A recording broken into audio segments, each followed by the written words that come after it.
My dear daughter, if you are reading this letter, it means I finally found the courage to say what I should have said many years ago. I know that growing up, you often wondered why your father was always busy, always working, always chasing something. You probably thought I loved my work more than I loved you. And the painful truth is, sometimes it looked that way. I worked long hours. I left home before the sun came up and returned when the house was already quiet. You were asleep most nights before I walked through the door. I told myself I was doing it for you, for our family, for your future. But there is something I learned too late. A child does not measure love by money, but by time. And time was the one thing I kept taking away from you. When you were little, you used to wait for me every evening. Your mother told me about it many times.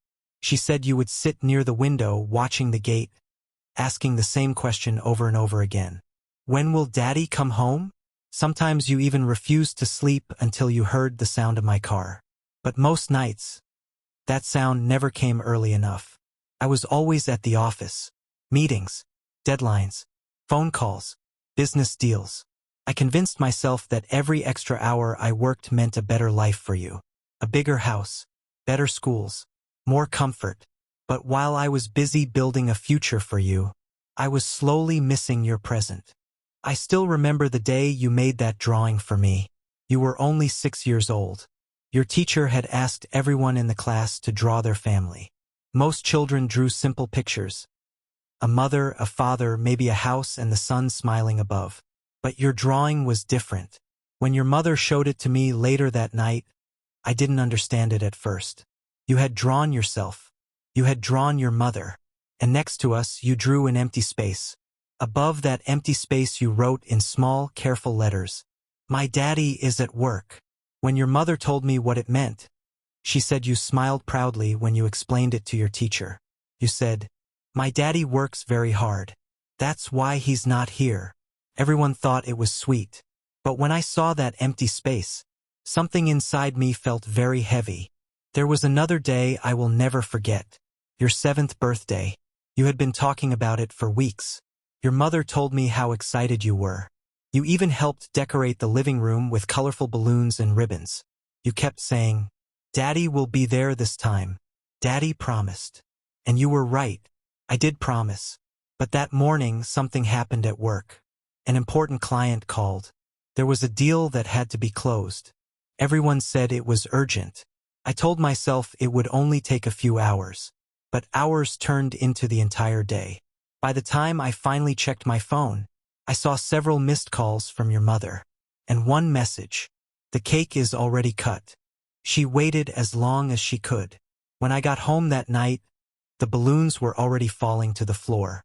The house was quiet. And you were asleep.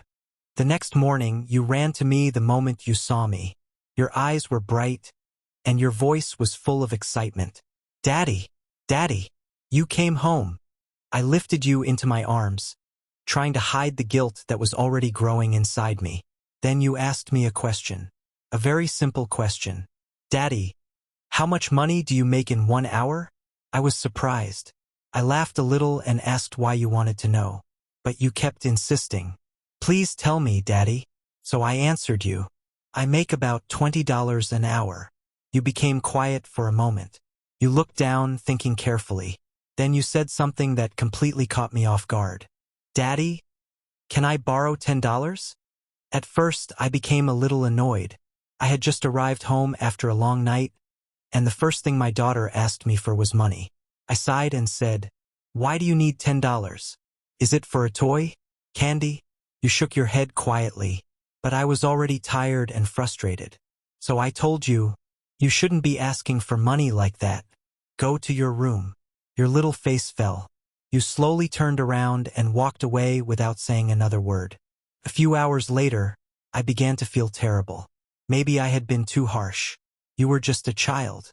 So I went to your room and knocked softly on the door. When you opened it, your eyes still looked a little sad. I handed you $10. "I'm sorry." "Here you go." Your face immediately lit up. You quickly ran to your bed and pulled something from under your pillow. Then you started counting small coins and crumpled bills. I looked at you, confused. Why did you need more money if you already had some? I asked.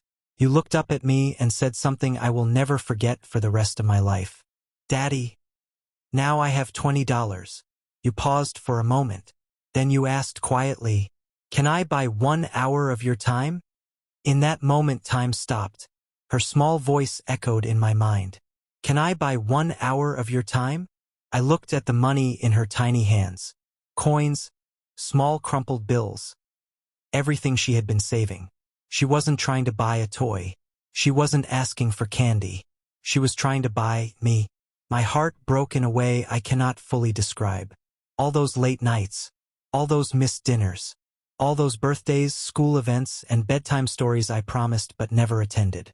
My little girl believed the only way to have her father was to pay for his time. Tears filled my eyes. I pulled her into my arms and held her tightly. And for the first time in many years, work did not matter. Deadlines did not matter. Money did not matter. The only thing that mattered was the little girl in my arms. That night, I made a promise to myself. Not another promise like the ones I had broken before. This one was different. The next morning, instead of rushing out of the house before sunrise, I stayed. I sat at the breakfast table with you and your mother. You looked surprised, almost like you were trying to figure out if it was real. We laughed together. We talked. And for the first time in a long time, I truly listened. That evening, instead of staying late at the office, I came home early. We played in the living room. We watched cartoons. We read a bedtime story together. And when I tucked you into bed that night, you smiled and said something simple. Daddy, today was the best day ever. In that moment, I realized something important. Children do not remember how much money you made. They remember how much time you gave them. Years passed faster than I expected. The little girl who once saved coins to buy my time slowly grew up. Your school bag became heavier. Your voice became stronger. And one day, you were no longer the little girl who waited by the window. You were a young woman chasing your own dreams. But something beautiful happened along the way. Because we spent more time together, we built memories. Real memories. Weekend walks. Late-night conversations. Family dinners filled with laughter. Moments that no amount of money could ever replace. And sometimes, when we laugh about the past, you remind me of that day. The day you tried to buy 1 hour of your father's time. But the truth is, you didn't buy 1 hour. You gave me a lifetime of understanding.